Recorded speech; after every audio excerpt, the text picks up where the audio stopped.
Hello guys, i-share ko lang yung luto sa talong. So kapag marami kami stock na talong, ganito yung ginagawa kong luto.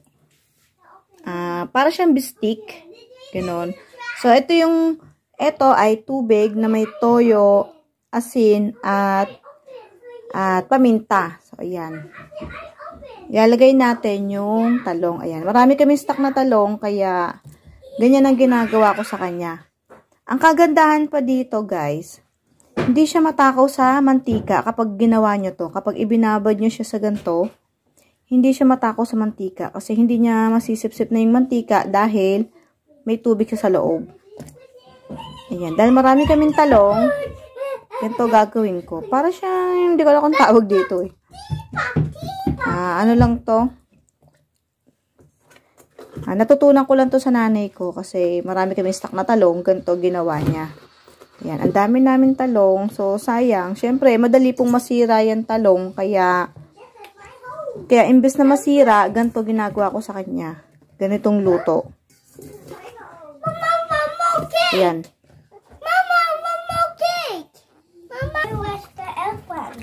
So, ayan, ididiin nyo lang siya para ibabad. Idinediin ko rin siya para masipsip talaga niya yung tubig. So, ayan guys. Ibababad ko siya ng mga kasi umaga ngayon. Mamayang hapon ko siya lulutuin. Mas matagal nakababad, mas maganda kasi mahihigop niya yung tubig. Kaya mas maganda, mas matagal nakababad, mas maganda. Ayan. Ayan. Hoy, papaliin ko kayo.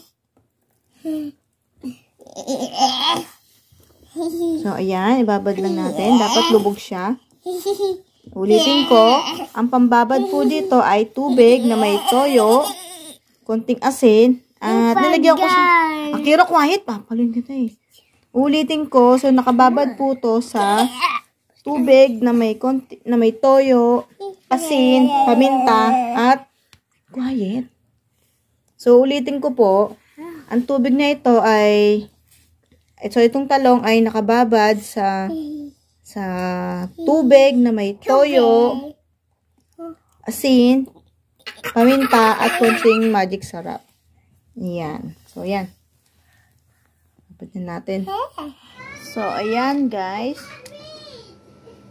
May tubig na yung kanyang loob ng talong.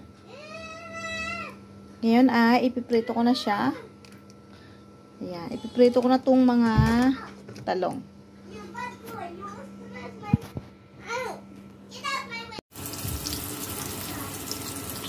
Ayan. Madali yan maluto.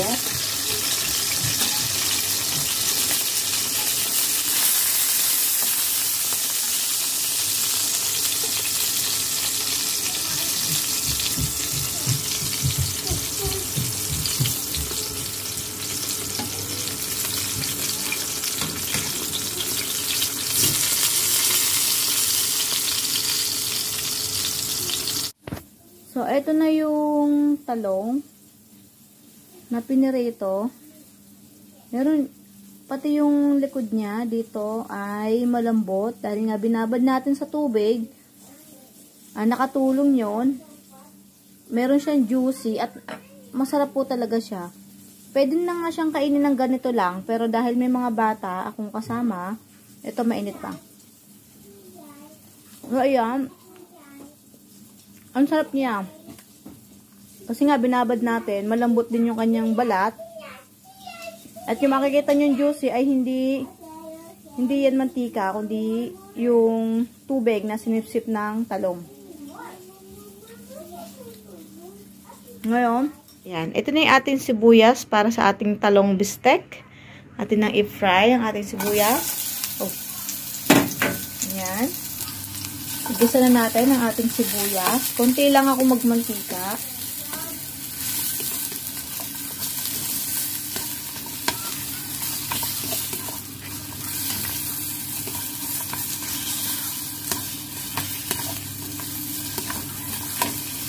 Tapos, lagyan natin ng toyo para magkaroon lasa yung ating sibuyas.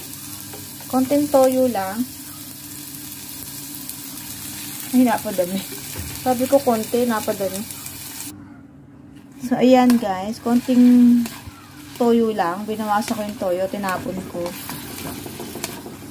Matabang kasi yung aming panlasa dito sa Japan. So, nahawa na yung aming dila dito na matabang yung kanilang panlasa. Kaya matabang na rin ako magluto. Ayan. Kaya konting, ano lang, konting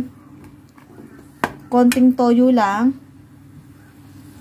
Hayaan natin kumapit yung toyo sa sibuyas. Magkalasa yung ating sibuyas.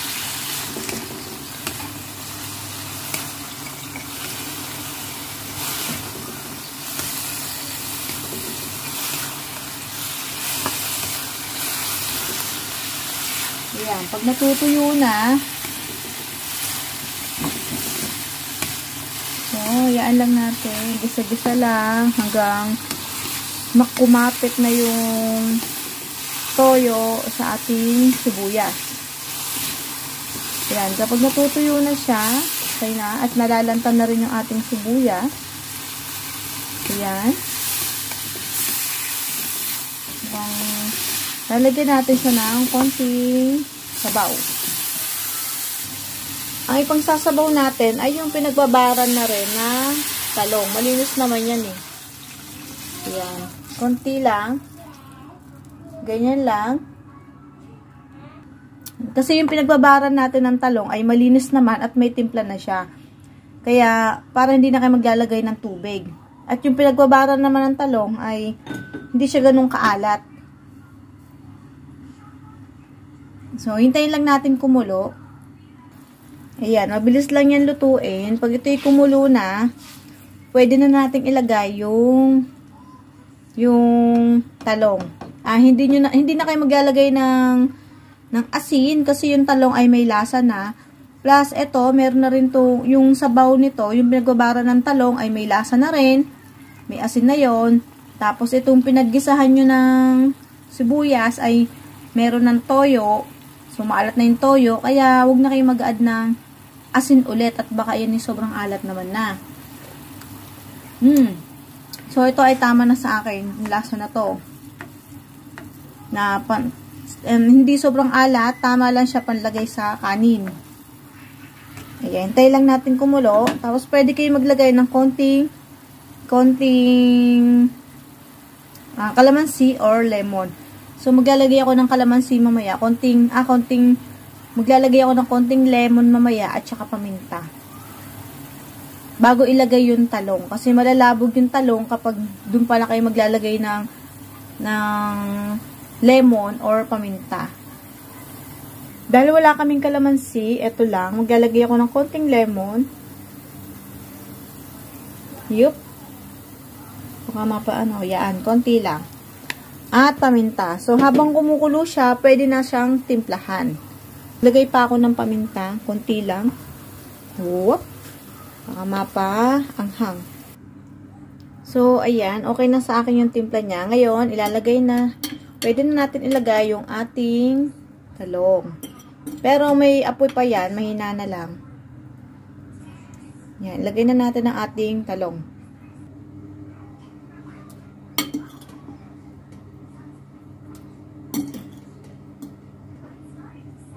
Yan. Pero masarap na tong kainin eh, kahit hindi na gumawa nito eh, ng sabaw. May mga bata lang kasi dito, kaya kailangan kong gumawa ng may sabaw. Kasi hindi sila nakain ng talong. Pero ang sarap po talaga to. Subukan itong talong na to. Ganito ginagawa ko kapag marami kami stock na talong para hindi masira. Niluluto ko na lahat at gantong luto yung ginagawa ko. Bukod doon, tipid siya sa mantika kasi nga dahil nababad siya. So, hindi siya sumisip-sip ng maraming mantika dahil may tubig sa loob yung talong. Pinababad ko yung talong ng mga kalahating araw. Sa umaga gagawin ko, ang luto ay hapon. Kaya yung pinagbabara niya ay napasok na sa loob ng talong. Ayan. Ayan. Sarap niya. Minsan mas marami ako nakakain na. Sarap. Sarap niya talaga. May lasa na siya. pagluluto ng talong, hindi nyo kailangan ng over na luto kasi madali lang siyang maluto. Basta, madali lang siyang lumambot. Basta pumula lang yung kanyang ganyan, mapula lang ng konti. Okay na yan kasi madaling maluto kapag nababad yung talong. Yun ang gusto ko rin pag binababad yung talong sa tubig. Madali siyang maluto. Malambot. Pati yung niya, balat, malambot. Unlike ipapry nyo ng hindi nababad sa tubig. Minsan matigas yung balat ng talong.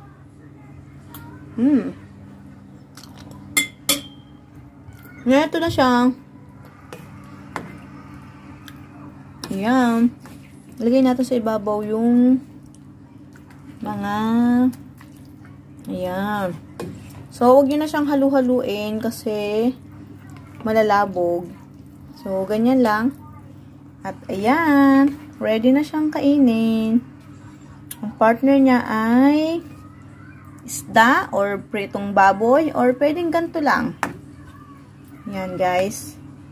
Sana may natutunan kayo sa vlog ko for today. Thank you for watching. Kakain na kami.